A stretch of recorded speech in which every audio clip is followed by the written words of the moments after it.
All right, we're talking about Star Wars and Damon Lindelof's Star Wars movie, which the details have just come out on, and I know you want to hear it right here, right, Brian? Yes, I do. And What are we I'm talking about? frankly surprised that that's how you pronounce his name. That's amazing. I don't know. Good. I just kind of went with it. That's Hopefully, it. that's That's right. right. You did right. A new report hints that Damon Lindelof, you just said it and I can't read You for the got it. name. You nailed it. That's it. Lindelof's Star Wars movie will take place after the Rise of Skywalker and could feature some returning characters. Here's where it gets interesting. I agree. Shortly after it was announced that Damon Lindelof was, you know what, we're going to call him DL. Shortly after it was announced that DL was writing a new Star Wars movie, new details about the project have been released following the release of Star Wars Rise of the Skywalker in December 2019. Lucasfilm has struggled to get a new Star Wars movie off the ground, while Patty Jenkins' Rogue Squadron was set to release December 2023. The film was taken off the release schedule due to creative differences. Oh, because none of the Star Wars stuff is working out except for Andor right now, apparently. Well, and what's funny about this one, Brian, it's very important that you know there's no trilogy happening here. They kept talking about something that would happen after the Skywalker saga would be like another trilogy. Like they were talking about, maybe they would have Rian Johnson do a trilogy, right? Oh, thank God, no.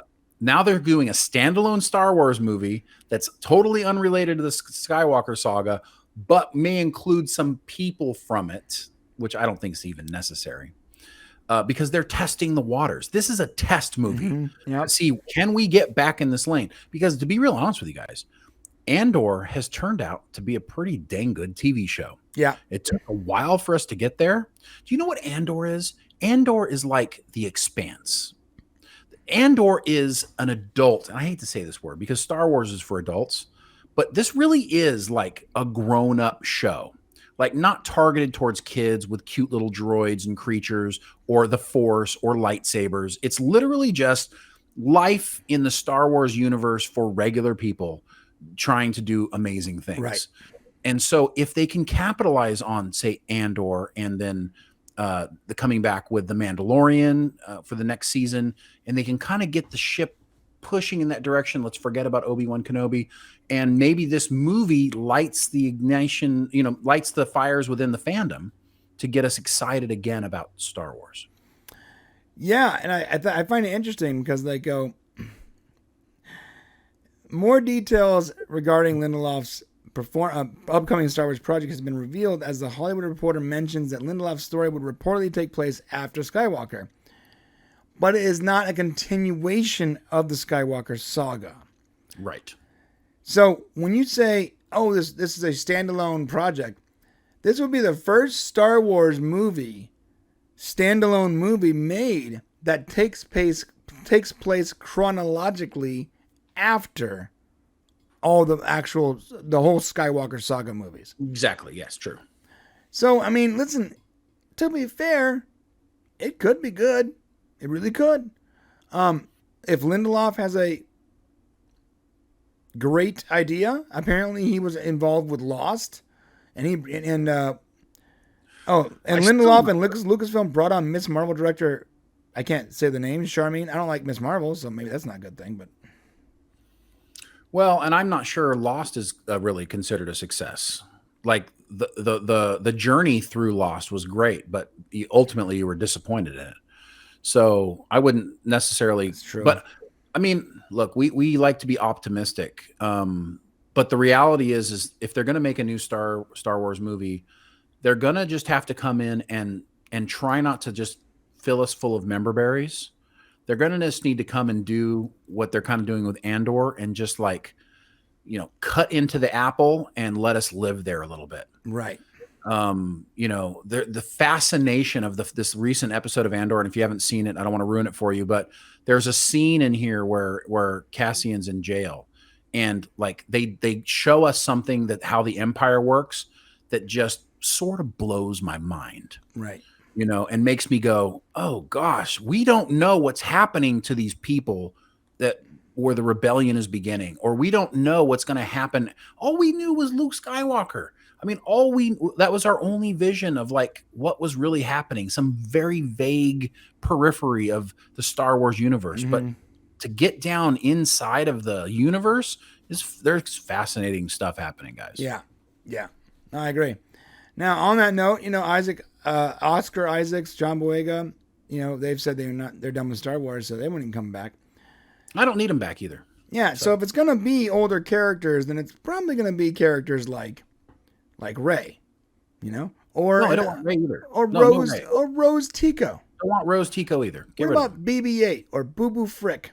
Yeah, you can throw a BB-8 in there or whatever. I don't even remember who Babu Frick is. So how about a CGI, Leia? No, just be done with it. Be over. Are you sure? Move on. What about Force Ghost Luke? Stop asking me questions you know my answers to. No, let's move on. Let's do something new. Okay. All right. Yeah. All right. I'm down for that. Let's do something new. Let's stop. Well, first off, let's stop doing prequels. For the love of all that is holy. That's got to stop. Please stop doing prequels. Please I'm okay with this Rogue One thing. Keep going with that. Keep going with Andor. Right. I'm good with that. But let's move forward. We have to move forward. These IPs that are constantly going backwards. Dude, there was a report that almost broke my brain. There was a DC report that said that someone in DC last regime of Warner Brothers was considering a prequel to Man of Steel. What? Focusing on Krypton? His cousin, I guess Supergirl, Kara Zell, whatever. His cousin, because remember she was the reason why the ship was there in the Arctic in the first place. That's right. They were going to do a prequel that happened. I'm like, you know what? That makes complete sense. That this failing regime is like, you know what? We're not doing anything of value that's moving forward. Let's go backwards. Well, and that's why, what did James Gunn just put out? Right. We are going to focus on legacy characters that made DC strong, and we're going to go forward there because that's what you're supposed to do. But DC's not dead. Like Star Wars has destroyed itself. Yeah, it's destroyed. So they have to. We can't have no more Yodas. We got our little baby Yoda, Grogu. Yeah. Okay, but we cannot continue to rinse and repeat these old characters in Star Wars. We need something new. Move forward with the franchise. You have to move forward. I don't want to see a Princess Leia prequel. I don't want to see it. Oh, there is one I would watch. There is one that I would watch. I would be willing to watch a Ben Kenobi movie. A movie? After watching that show? I would be willing to, and I'll tell you the reason why. I love Adam Driver. So I'd be willing to watch something with Adam Driver once again. That's about it, though. That's the only character I would possibly want to see again. Kylo Ren. That's fair. Yeah, that's fair. That's the only character I want to see. If they were going to show me a character, and because Adam Driver is like an amazing actor, and I would trust him to do something in the new universe or in the next staple environment. That's fair. I wouldn't watch it, but I can see why you would want to see that. I like him. I like his. I mean, I like him too, but I like the actor.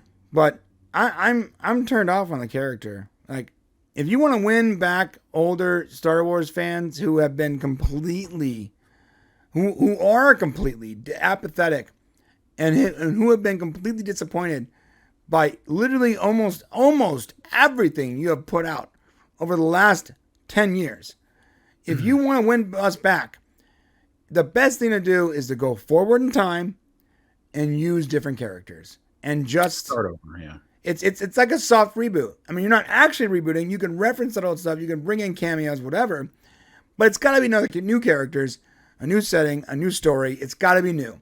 And don't make it so that they're fighting the reincarnated clone version of Palpatine or that's a good point. Or like a super duper star destroyer, sun blower upper. No, don't just keep making everything bigger. Stop doing that. Well, that's what Tony's trying to do with Andor. No, he recognizes this. And that's why he's bringing it back to these roots. And it's just the problem is it's a prequel.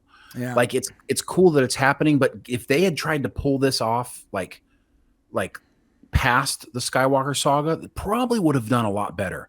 Like get rid of some of the mysticism and then slowly like reset us. Right. Give us some normalcy. Give us a very interesting character-driven story. Oh, hell, maybe I'll even try to write something.